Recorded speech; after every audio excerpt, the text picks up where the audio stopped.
아틀란티스 대륙의 전설. 8. 반격하는 과학자. 고고학, 천문학, 지질학 등 광범위한 분야에서 증거를 끌어낸 핸콕과 플레마스 부부의 가설은 상당히 설득력이 있어 보인다. 특히 이들은 이집트인이 뛰어난 항해술을 통해 남극까지 항해했을 거라는 개연성까지 부여했다. 하지만 정통학자들은 이들의 주장에 즉각 반격을 가하기 시작했다. 무엇보다 그들은 남극 문명이 남긴 유적의 건설 연대가 1만 2천 년을 상회한다면 왜 그들의 후손이 세웠다는 이집트 문명이 기원전 3,000년 정도밖에 되지 않느냐고 반문한다. 적어도 이들을 연결하려면 이러한 공백기를 말끔히 설명할 수 있어야 한다는 얘기다. 플레마스 부부는 아틀란티스인이 각지로 퍼져나가는데 나름대로 시간이 걸렸고 각 지역의 특성에 따라 변형된 문명이 발전할 수 있다고 설명했다. 다시 말해 아틀란티스 대륙의 후예들이 곧바로 이집트에 도착하지 못해 그 중간 단계에서 아틀란티스의 거석 문명을 진행시켰고 비로소 이집트에 도착해 여러 가지 여건을 바탕으로 아틀란티스 문명을 활짝 꽃 피웠다는 것이다. 이러한 주장의 한계는 아틀란티스가 멸망했다는 기원전 1만 2천 년에도 이집트인은 계속 나일강 계곡에 거주했다는 점이다. 남극 대륙이 아틀란티스 대륙이었다고 믿는 사람들은 이집트가 아틀란티스의 식민지였다고 주장한다. 그러나 이집트에서 제1왕조가 시작되기 직전인 기원전 3400년경 이전에는 도시와 신전, 피라미드, 오벨리스크, 조각상 등 이집트가 자랑하는 문명의 흔적이 존재하지 않는다. 존 앤서니 웨스트는 시간의 간극을 메우는 것이 가장 큰 문제라고 분명히 지적했다. 내가 볼 때 이와 관련된 커다란 문제는 전승 과정이다. 이집트 왕조의 문명개화기 사이에 존재하는 수천 년의 지식을 전수한 정확한 방법이 수수께끼에 쌓여 있다. 이는 풀기가 쉽지 않은 문제이다. 핸콕이 제시한 견해는 남극 대륙의 지식이 수백 세대에 걸쳐 신화와 전설로 구전되었다는 것인데 이것이 과연 가능할까? 결국 세계를 깜짝 놀라게 한 플레마스 부부와 핸콕의 설명은 여러 고대 문명의 기원을 명쾌하게 설명하지 못한 셈이다. 문제는 헵굿이다. 그는 피리레이스의 지도에 남극 대륙의 존재가 암시되어 있다는 것을 입증하기 위해 커다란 가설을 세웠다. 레이스의 지도가 신대륙을 놀랄 만큼 정확히 묘사하고 있으며 특히 남미 대륙에 대한 묘사는 어느 유럽인도 탐험해 본 적 없던 지역을 묘사한 것이 틀림없다는 것이다. 또한 남아메리카 하단 부분부터 남극 대륙이 있는 약 3,000km가 생략되었는데 이는 두 대륙 사이에 존재하는 해상 통로를 피리레이스가 의도적으로 생략했다고 설명했다. 바로 이 주장이 논쟁의 실마리였다. 헵굿의 생략설에 핸콕은 레이스의 지도를 연결해 남극을 복원하는 것이 가능하다고 주장했다. 하지만 레이스의 지도를 면밀하게 분석한 학자들은 핸콕과 전혀 다른 결론을 내렸다. 레이스의 지도는 부정확할 뿐 아니라 대부분 추측으로 묘사됐으며 특히 남미 대륙의 해안가와 북미 대륙의 연안을 직접 보지 않고 그린 부분이 많다고 주장했다. 똑같은 지도를 분석한 결론이 완전히 달랐던 것이다. 지도에 관한 한 최고 권위자인 그레고리 맥킨토시는 역사적인 자료를 검토해 볼 때 레이스의 지도가 15에서 16세기 유럽의 지도 제작 기법을 잘 보여준다고 말했다. 무엇보다 해안 지역은 그 지역을 탐험한 사람들이 직접 보고 제작한 것이며 추측으로 그렸다는 부분은 잠깐 들렸거나 지나치면서 기록했을 수도 있고 상상으로 그렸을 수도 있다고 했다. 당시에 지도 제작자가 모르는 지역을 백지 상태로 남겨둔 채 지도를 그린 것이 아니라 확인되지 않은 부분은 상상력을 동원해 채워 넣었다는 설명이다. 즉, 레이스가 추측으로 그려넣은 부분을 남극과 연계한다는 것은 비상식적이라는 얘기다. 핸콕에 대한 과학자들의 공격은 이것으로 끝난 것이 아니다. 그들은 보다 구체적인 자료로 핸콕의 주장이 원천적으로 문제가 있음을 지적했다. 우선 레이스가 지도를 만든 연도가 1513년이라면 1492년에 콜럼버스가 신대륙에 발을 들여놓은 지 20년이나 지난 시점이라 수많은 탐험가가 아메리카 대륙 연안을 철저히 조사한 후라는 것이다. 당시 탐험에 참가한 유럽인은 자신들이 발견한 사실을 정확히 기록했는데 놀라운 것은 피리레이스의 지도에 브라질의 내부 모습과 콜럼버스의 이야기가 기록되어 있다는 점이다. 분명 콜럼버스라는 제노바 출신의 한 무신론자가 이 땅에 왔던 것 같다. 경일은 다음과 같다. 콜럼버스는 책을 하나 입수했고 그 책을 통해 서쪽 바다 끝에 해안선과 많은 섬이 있으며 그곳에는 각종 귀금속과 보물이 가득 차 있다는 것을 알았다. 이 글을 그대로 인정한다면 콜럼버스 이전에 아메리카 대륙에 대한 정보를 적은 책이 있었고 콜럼버스가 그 책을 근거로 자신의 후원자들에게 탐험대 파견을 설득했다고 볼 수 있다. 또한 레이스의 지도에는 포르투갈인이 원주민들로부터 화살 공격을 받았는데 그들이 나치였다는 글이 적혀 있다. 남극 대륙 해안으로 가정한 부분 옆에는 머리털이 하얀 괴물들, 뿔이 6개 달린 황소, 커다란 뱀들과 무더운 날씨에 대한 포르투갈인의 보고를 적고 있다. 레이스는 포르투갈인의 괴물에 대한 기록을 포르투갈의 불신자들이 자기네 지도에 기록했다고 적었다. 그렇다면 피리 레이스를 고대 지도로 인정할 만한 근거가 없지 않은가? 행콕을 더욱 궁지로 몰아넣은 것은 행콕이 레이스의 지도로 남극서를 주장할 때 이미 콜럼버스가 기록되어 있음을 알고 있었음에도 그것을 거론하지 않고 알렉산드로스 시대의 기록만 있는 것처럼 주장했다는 점이다. 한마디로 행콕은 학자의 양심을 저버리고 남극서를 거짓으로 포장한 것이다. 충격은 여기서 그치지 않았다. 레이스 지도의 재구성을 통해 빙하에 묻힌 남극 대륙의 형태와 유사하다는 주장에 반론이 제기되었다. 최근의 과학 탐사에서 얼음을 드러내면 빙하 아래에 있는 남극 대륙의 실체가 현재의 지형과 많이 달라진다는 것이 발견되었기 때문이다. 현재 남극 대륙은 수백만 톤의 빙하층에 짓눌려 수백 킬로미터나 침강되어 있지만 그것을 수정하면 해안선이 크게 달라진다는 얘기다. 빙하층을 제거할 경우 남극 대륙의 형태가 현저히 변모된다면 피리레이스나 오른테우스 피니우스의 지도에서 보여주는 해안선의 모습이 현재 얼음 속에 보이는 남극 대륙과 일치한다는 것은 아무런 의미가 없게 된다. 결론적으로 피리레이스나 오른테우스 피니우스의 지도에 묘사된 해안의 섬들은 동토층을 제거하면 사라지므로 서로 일치하는 부분이 거의 존재하지 않는다는 뜻이다. 과학자들은 연이어보다 강력한 펀치를 날렸다.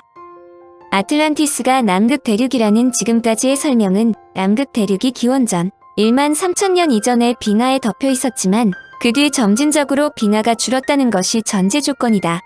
그런데 최근에 빙하도 강처럼 미세한 토양층을 퇴적시킬 수 있다는 사실이 밝혀졌다.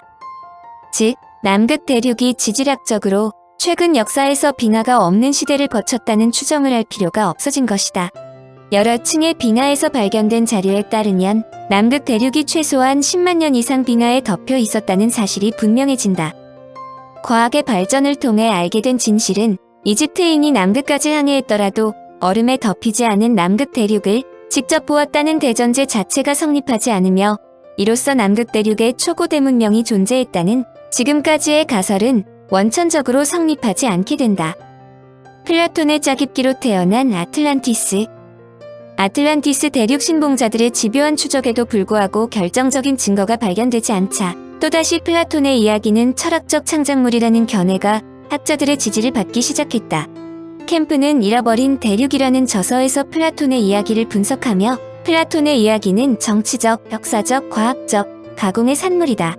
즉 고대 그리스 시대의 SF물이다라고 잘라 말했다.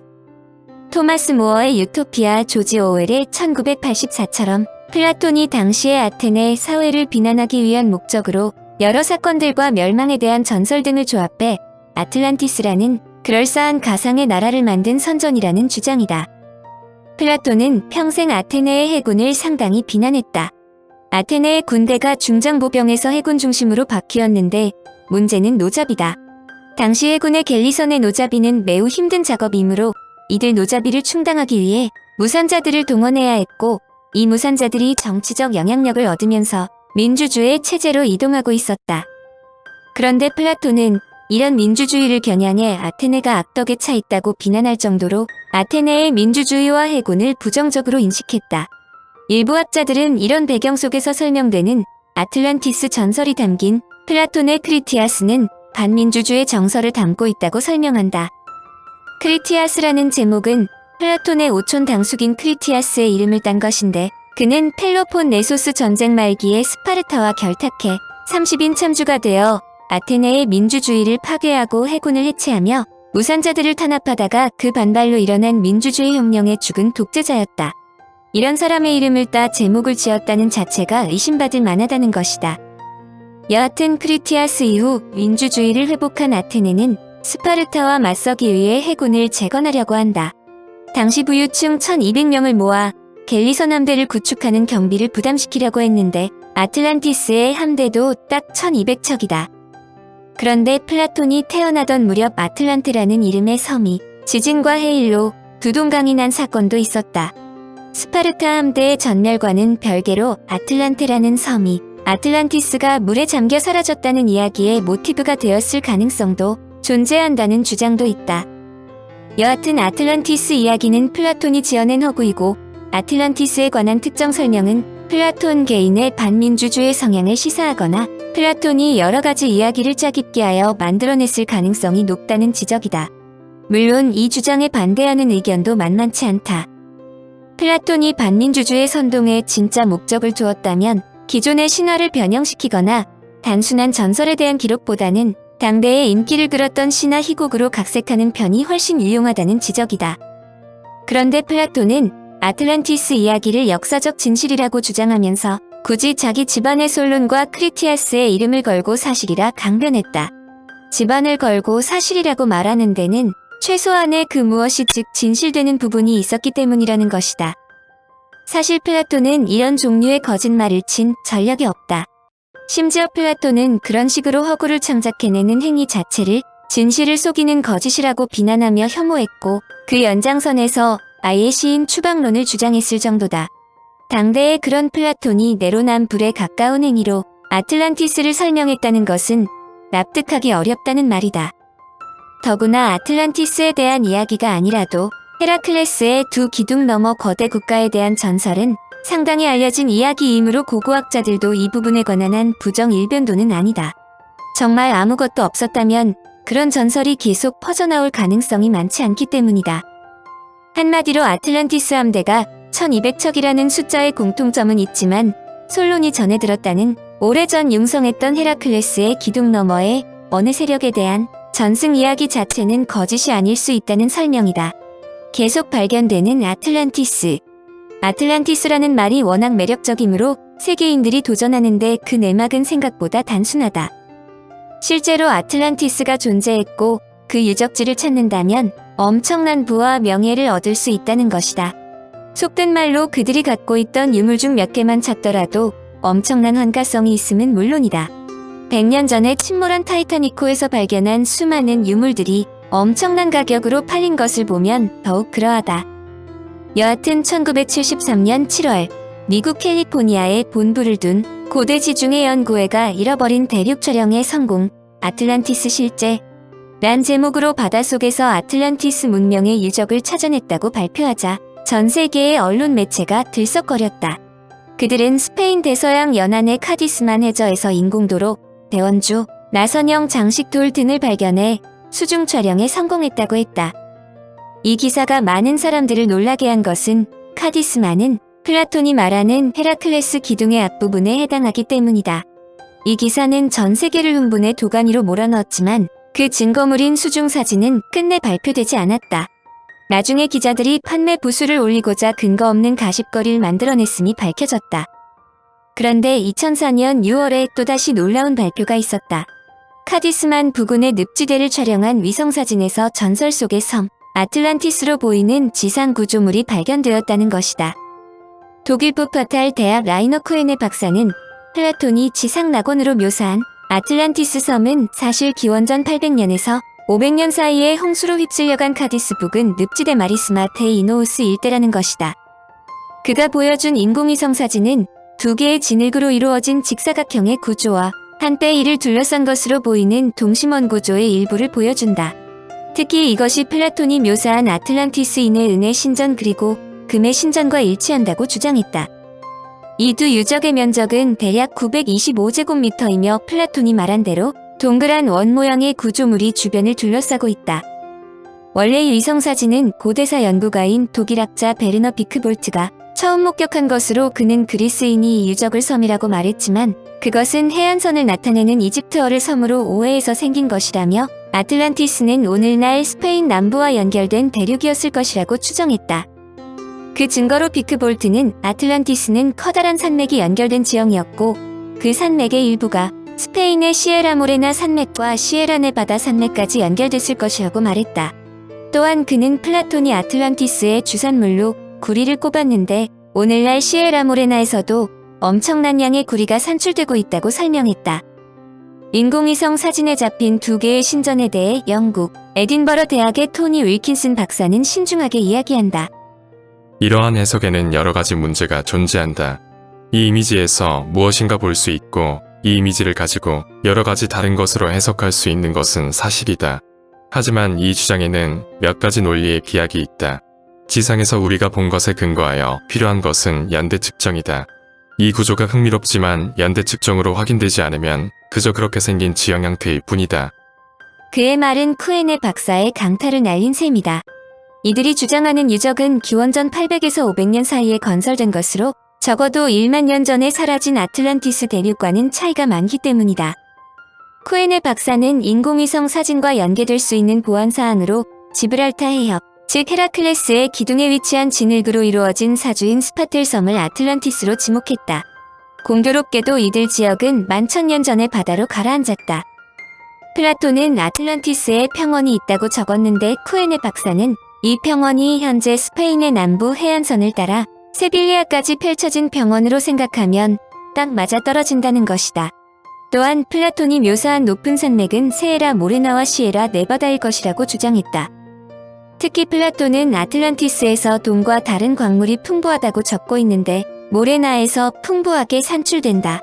쿠에네 박사는 플라톤이 기술한 아틀란티스와 다른 동부 지중해의 전쟁은 기원전 12세기에 바다사람들이라고 알려진 신비스런 침략자에 의한 이집트와 사이프러스 그리고 레반트에 대한 공격과 비슷하다고 주장했다. 그러므로 그는 아틀란티스 사람들과 바다사람들이 사실은 동일한 사람들이었음이 분명하다고 말했지만 이를 증명할 결정적인 방법이 묘연하다는 점이다. 이를 확인하려면 발굴이 앞서야 하는데 인공위성 이미지에 나타난 구조는 스페인의 도나나 국립공원에 속해 있기 때문이다.